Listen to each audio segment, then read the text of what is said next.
Hello everyone, मैं Ritesh. I hope आप सब लोग ठीक होंगे और आपकी फैमिली में भी सब लोग ठीक होंगे। आज आप लोगों के लिए एक इंटरेस्टिंग स्टोरी लेकर आया, तो स्टार्ट करते हैं।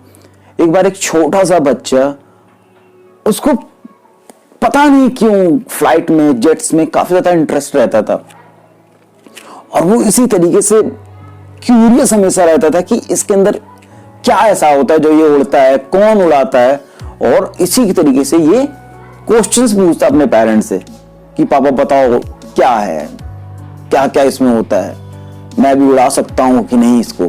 तो उसके पेरेंट्स काफी कामली उसे आंसर करते हैं कि हाँ तुम उड़ा सकते हो। और धीरे धीरे करते करते वो काफी ज्यादा सीरियस हो जाता है and he just wanted to become a air pilot.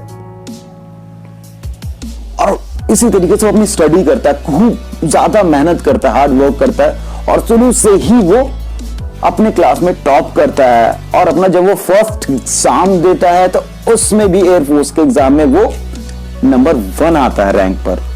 और जब वो अपने बैच में जाता है, ट्रेनिंग बैच में, वहां पे भी वो इतनी एंथुसियास्टिकली वर्क करता है, इतना सीरियसली वर्क करता है कि उसमें भी वो टॉप करता है। और फाइनली उसका वो दिन आता है कि उसको फ्लाइट रन करना होता है, उड़ाना होता है। बहुत ज्यादा एक्साइटेड रहता है, खुश रहता है, मतलब फूला नहीं समझता कि अब वो उसका ड्रीम पूरा होने वाला रहता है, क्योंकि उसको अपना विजन क्लियर रहता है और उसका जो विजन टारगेट रहता है उसको पूरा करता है। वो जाता है, अपने फ्लाइट को उड़ाता है, बहुत खुश रहता है, जेट एकदम बहुत अच्छी तरीके से और काफी इंटरेस्ट के साथ में अपनी फ्लाइट को वो रन करता है और वापस बेस पे आता है। जैसे ही बेस पे एकदम नियर बाई ही रहता है, ऑल ऑफ द सडन उसका इंजन बंद हो जाता है और वो एकदम शॉक हो जाता है कि मैं करूं तो करूं क्या। और वो कोशिश करने लगता है कि किसी भी तरीके से बस मैं लैंड कर जाऊं। खुशी का जो एक माहौल रहता है वो एकदम सीरियस हो जाता है। वो बहुत कोशिश करता है, इवन कहते कि जब इंजन बंद हो जाता है फ्लाइट का तो आप पैराशूट के थ्रू एग्जिट कर सकते हो, वो भी नहीं कर पा रहा था वो, क्योंकि किसी भी रीजन की वजह से, शायद इंजन बंद हो गया था, इस वजह से वो पैराशूट ओपन भी नहीं कर पा रहा था। और उसका जो जेट रहता है वो रनवे के पास ही क्रैश कर जाता है। और जब उसकी आंख खुलती है तो वो अपनी आंखों के सामने अपने पेरेंट्स और डॉक्टर को पाता है। सबसे पहले वो देखता है कि मैं ठीक हूं कि नहीं हूं, मैं कहां हूं, ठीक है सब कुछ, सारी चीजें। वो अपने हाथ देखता है, वर्क करते रहते, सब कुछ ठीक रहता है, बट उसके पैर जो रहते हैं वो मूवमेंट नहीं कर पाते।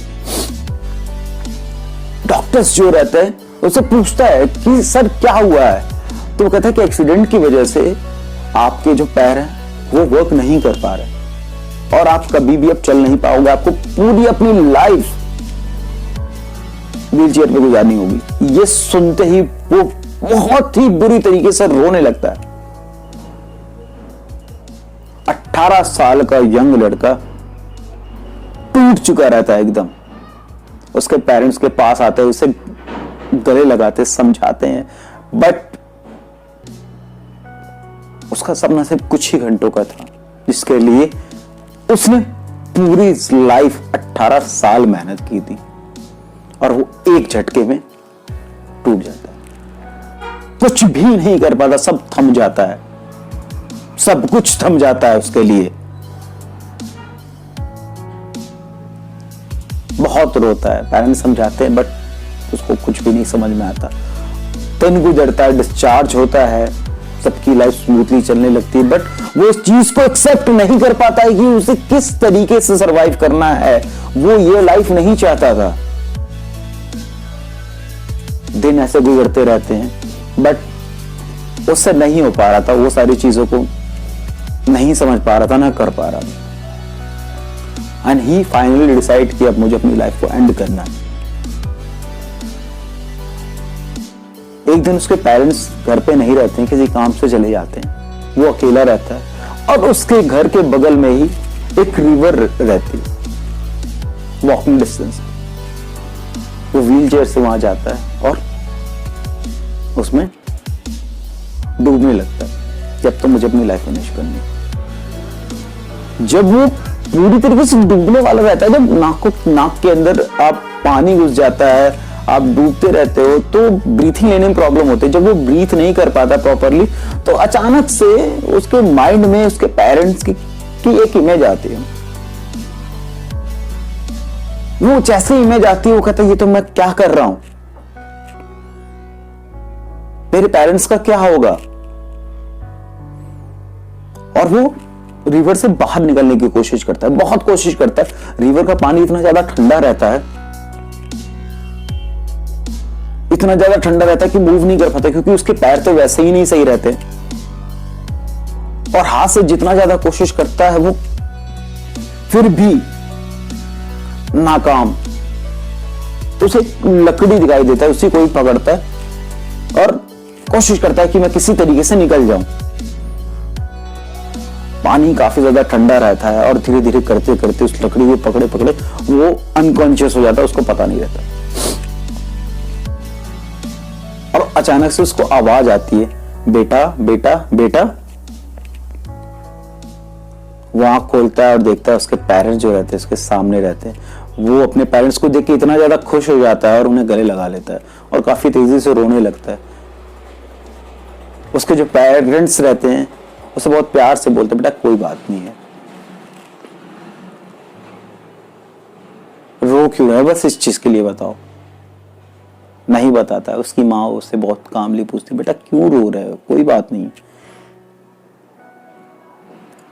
फिर वो बच्चा बोलता है, माँ एक बहुत ही बुरा सपना देखा था, इस वजह से रो रहा हूं, मैं आप लोगों से बहुत प्यार करता हूं।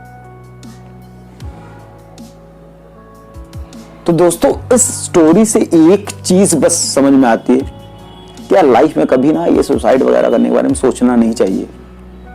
कभी ऐसी कोई बात हो ना जहां पे आपको लगे कि बस सब कुछ डिस्ट्रॉय हो गया है, वहां पे क्या बोलते हैं, आप अपने पेरेंट्स से बात करिए, अपनी फैमिली से बात करिए। इस स्टोरी से मोरल बस यही है कि कभी भी आप ऐसा माइंड में थॉट आ जाए ना, तो अपने पेरेंट्स से बात करिए। पहली बात तो ऐसी चीज, ऐसी बात अपने दिमाग में लाइए मत, क्योंकि दोस्त आप चले जाओगे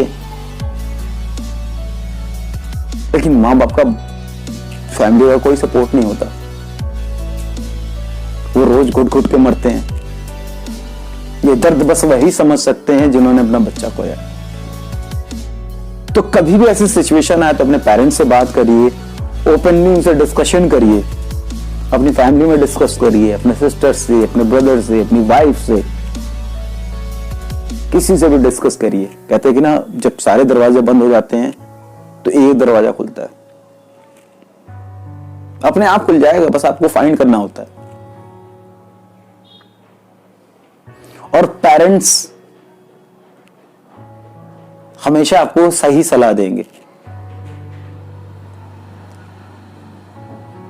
हमेशा आपको सही सलाह देंगे आपके पेरेंट्स। तो दोस्त स्टोरी का सिंपल सा मोरल जो था मैंने आप लोगों को बताया। तो अगर आप लोगों को ये स्टोरी अच्छी लगी हो तो लाइक करिए, सब्सक्राइब करिए और शेयर करिए। Thank you so much for watching this video. Hello everyone, मैं रितेश। आई होप आप सब लोग ठीक होंगे और आपकी फैमिली में भी सब लोग ठीक होंगे। First of all thank you so much for subscribing मी। आपके प्यार के लिए with in 15 days 100 plus subscribers हो चुके हैं। इसी तरीके से सब्सक्राइब करते रहिए। मैं आप लोगों के लिए बहुत अच्छी अच्छी स्टोरीज और मोटिवेशनल थिंग्स जो वो प्रैक्टिकल लाइफ में होती है आप लोगों के लिए लेके आता रहूंगा। तो आज एक इंटरेस्टिंग स्टोरी मैं आप लोगों को बताता हूँ। एक बार एक किसान रहता है, वो अपने छोटे से परिवार के साथ में बहुत ज्यादा खुश रहता है। उसकी बीवी, 2 बच्चे, और जितना भी वो अनाज उगाता है उसमें उसकी लाइफ बहुत अच्छी तरीके से चलती रहती है। ऐसी मानसून आता है, मानसून के टाइम में बारिश बहुत ज्यादा इस बार होती रहती है और करीब 10 दिनों से बहुत ज्यादा बारिश होती है। तो उन लोगों को ये इन्फॉर्म किया जाता है कि आप लोग गांव छोड़ के चले जाइए। धीरे धीरे करते जाने लगते हैं, बट वो किसान कहता है कि मैं नहीं छोड़ के जाऊंगा अपना गांव कहीं पे भी। वो अपनी बीवी से बोलता है कि तुम मेरे 2 बच्चों को साथ में लेके चले जाओ, बट उसकी जो पत्नी रहती है वो ये बोलती है कि आप जब यहाँ पे तो मैं जाके क्या करूँगा।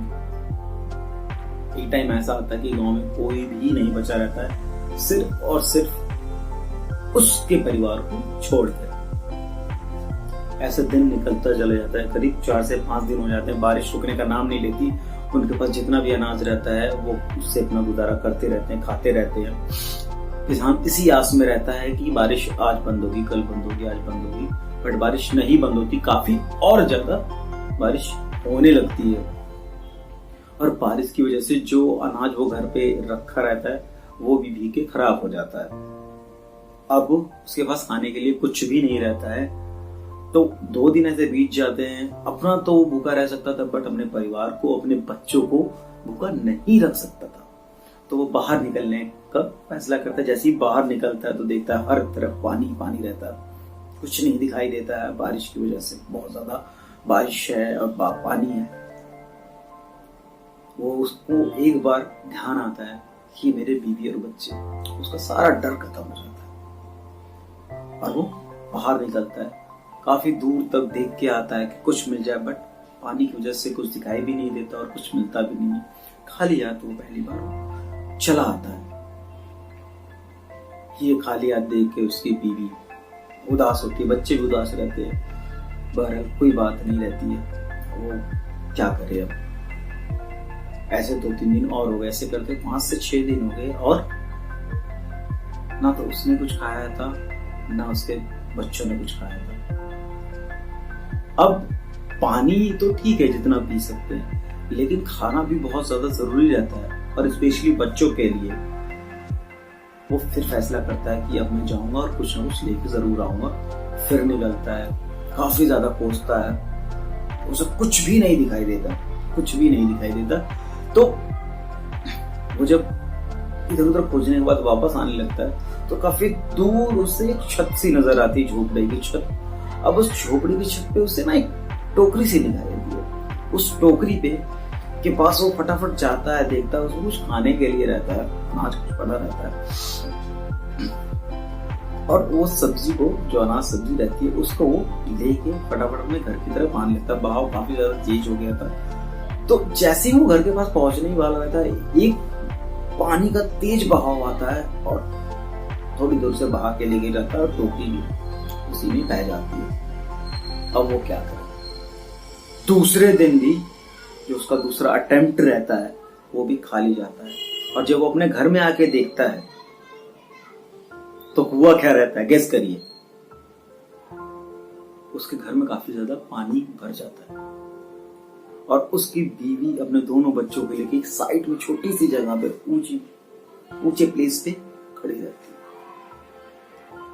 अब उसको देखते ही वो तुरंत उसी एक लकड़ी के गट्ठर से लकड़ी उठाता है धीरे से और उसको सही तरीके से बांधता है। ऊपर थोड़ा एक स्पेस क्रिएट करता है जिसमें उसके बीवी बच्चे बैठ सके और वहां पे बैठ जाता है।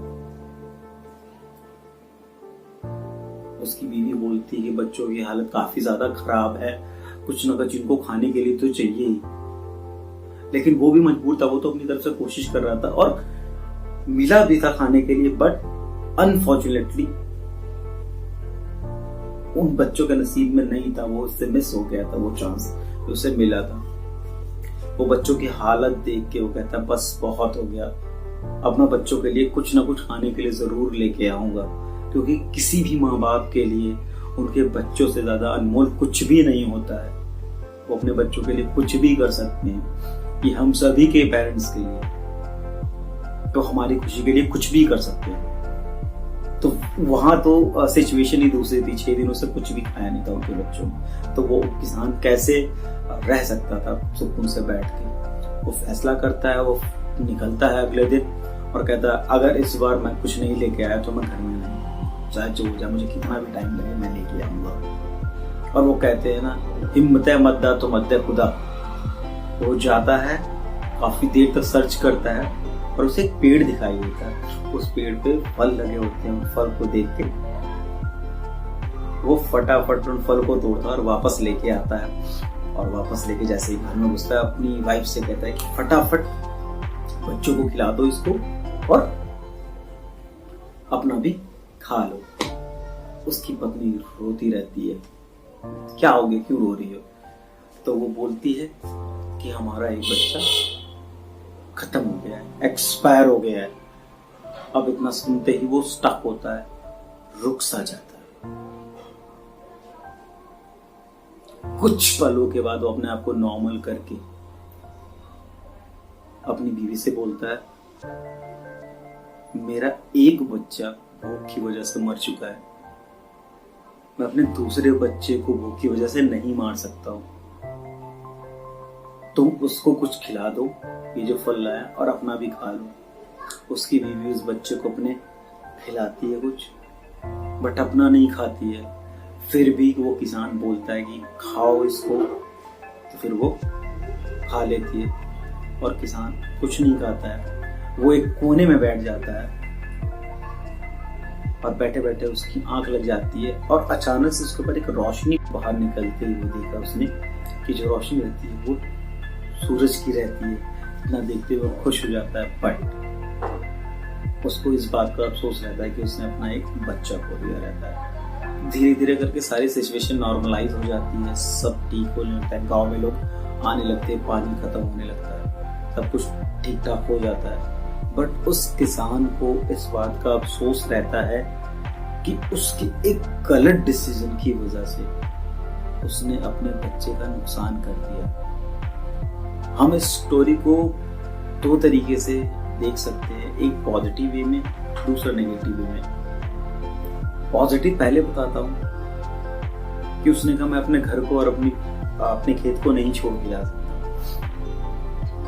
उसने रुकने का फैसला किया और सिचुएशन से लड़ा और मैनेज किया सिचुएशन को, और हिम्मत नहीं आ रही और फाइनली सारी चीजें ठीक हो गई। निगेटिव थिंग दूसरी, उसने अपने ओवर कॉन्फिडेंस के चक्कर में अपने एक बच्चे की लाइफ के साथ खेला हो।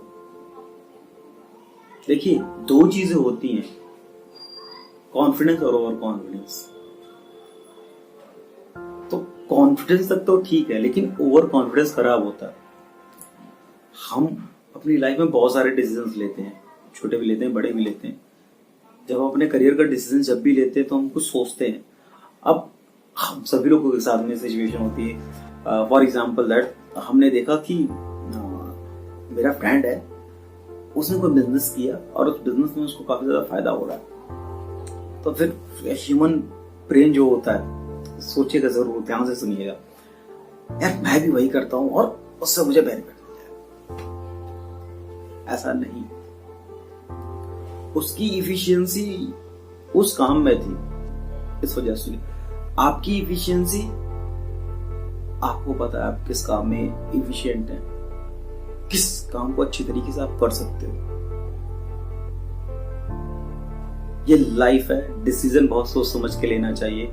एक डिसीजन की वजह से बहुत ज्यादा दिक्कतें होती है और वो लाइफ टाइम हमारे दिल में रहती और हमें अफसोस रहता है कि एक गलत डिसीजन की वजह से ये हालात है। वो चाहे आपकी स्टडी से हो, चाहे आपके करियर से हो, चाहे आपके बिजनेस से हो, चाहे आपके फैमिली में, कोई भी डिसीजन लीजिए, छोटा भी बड़ा भी, सोच समझ के लीजिए। और कभी भी गुस्से में या अग्रेसिव होकर कोई भी फैसला मत लीजिए, क्योंकि गुस्से में किया गया काम कभी भी सही नहीं होता है। जब दिमाग ठंडा हो तब उस काम को करिए। आज के लिए फिलहाल इतना ही। Thank you so much for watching this video. आगे मैं आप लोगों से कुछ नहीं बोलूंगा, बताइए आप लोग। एवरीवन, मैं रितेश। आई होप आप सब लोग ठीक होंगे और आपकी फैमिली में भी सब लोग ठीक होंगे। आज आप लोगों के लिए फिर से एक इंटरेस्टिंग स्टोरी लेकर आया हूं। तो स्टोरी स्टार्ट करने से पहले आप लोगों से कुछ बात बोल रहा हूं, उसको ध्यान से सुनिएगा। आप जो भी काम कर रहे हैं वो 4 से 5 मिनट के लिए रोक दीजिए, फिर इसके बाद इस स्टोरी को सुनिए, तो आपको समझ में आएगा कि इस स्टोरी में क्या रियल लाइफ से रिलेटेड बातें मैं बता रहा हूं आप लोगों को। तो स्टार्ट करता हूं। एक बार की बात है, एक गांव के बगल में एक जंगल रहता है और वहां पे एक साधु रहते हैं। तो उन साधु को जो भी गांव वाले दे देते हैं वो उन्हें प्यार से खा लेते हैं और अपनी तपस्या करते रहते हैं। और साधु जहां रहते हैं उससे थोड़े ही आगे एक सांप रहता है। उस सांप का काम क्या रहता है, जो भी गांव वाला गुजरता है उस जंगल से, उसके आगे से, तो वो उनको या तो काट लेता है या तो डराता है बहुत ज्यादा। गांव वाले काफी दिनों से बहुत ज्यादा दुखी रहते हैं। वो साधु जी से बोलते हैं कि साधु जी आप प्लीज इसमें हमारी मदद करें, कोई सुझाव दें, कोई रास्ता बताएं, क्योंकि ये सांप किसी को भी काट लेता है, किसी को भी जाने नहीं देता। हमें बहुत डर लगता है, हमारे बच्चों को भी काट सकता है, हमारे बीवी को भी काट सकता है, हमारे किसी भी परिवार को काट सकता है। तो कृपया करके इसमें हमारी आप मदद करें। तो साधु जी बड़े कामली बोलते हैं ठीक है आप लोग जाइए, मैं देखता हूं, जो हो सकता है मैं करता हूं। फिर इसके बाद साधु करते क्या है, सांप के पास जाते हैं और उससे बोलते तुम क्यों सबको काटते हो, क्या मतलब बनता है तुम्हारा सबको काटने का। वो साधु अपने तरीके से सांप को समझाते हैं। तो सांप उनको वचन देता है कि आज के बाद से मैं कभी भी किसी को नहीं काटूंगा, कोई भी आएगा जाएगा, मैं कोई भी रिएक्ट नहीं करूंगा। और ये वचन वो साधु को देता है और साधु फिर चले जाते कुछ दिनों के लिए बाहर। और कुछ दिनों के बाद जब साधु वापस आते हैं तो वो देखते क्या है, जो सांप उनको वचन दिए रहता है वो अधमरी हालत में पड़ा रहता है जमीन पर। वो देख के साधु को बहुत ज्यादा ठेस पहुंचती है। वो पूछते हैं कि क्या हो गया तुम्हारे साथ, ये ऐसा क्या हुआ। तो जो सांप रहता है वो बोलता है कि मुझे गांव वालों ने लाठी डंडे से मारा है। तो साधु बोलते तुमने अपने बचाव के लिए कुछ भी नहीं किया। तो सांप बोलता है कि आप ही ने तो मुझे बोला था कि किसी को कुछ भी नहीं करना, और मैंने आपको वचन दिया हुआ था, तो मैं आपका वचन कैसे तोड़ सकता हूं। और ये बोलते ही सांप मर जाता है। और इस बात का साधु के ऊपर बहुत बुरा असर पड़ता है। तो अब स्टोरी का ये मोरल है, पहली बात कि सुनिए सबकी और करिए अपने मर्जी की। कोई भी कुछ कहता है कोई बात नहीं है, जो आपका दिल कह रहा है, आपका जो नेचर है उसको चेंज मत करिए। तरीके से उसको अगर आपको लेके चलना है, जो आपको लगता है सही है। कभी कभी ऐसा भी होता है, ये नहीं मैं कह रहा हूं कि अपने मन की ही करिए, बट ज्यादातर जो आपको समझ में आता है, जो आपका नेचर है, उसके अगेंस्ट मत जाइए, क्योंकि उसके अगेंस्ट जाकर अगर आप कोई काम करेंगे तो वो आपके लिए काफी ज्यादा डिफिकल्ट होता है, आप उसको कर नहीं पाते हैं। दूसरी बात, जितना हो सके उतना ज्यादा ही बर्दाश्त करिए। ये हम सभी की लाइफ में होता है कि हमें कोई बोलता है तो हम उसकी बात सुन लेते हैं। आप एक बार बात उसकी सुनेंगे, उसको हिम्मत बढ़ जाएगी, दूसरी बार उसकी बात सुनेंगे तो उसकी हिम्मत और ज्यादा बढ़ जाएगी, और ऐसे करते हुए आपके ऊपर वो हावी होने लगता है। और अगर आप पहली बार में उसका जवाब दे देंगे तो वो कभी दूसरी बार आपको बोलने की हिम्मत नहीं करेगा। तो ये एक छोटी स्टोरी थी जिसके पीछे लॉजिक बहुत बड़ा था। तो अगर आप लोगों को ये वीडियो अच्छा लगा हो तो लाइक करिए, सब्सक्राइब करिए, और कुछ अब नहीं बोलूंगा। Thank you so much for watching this video.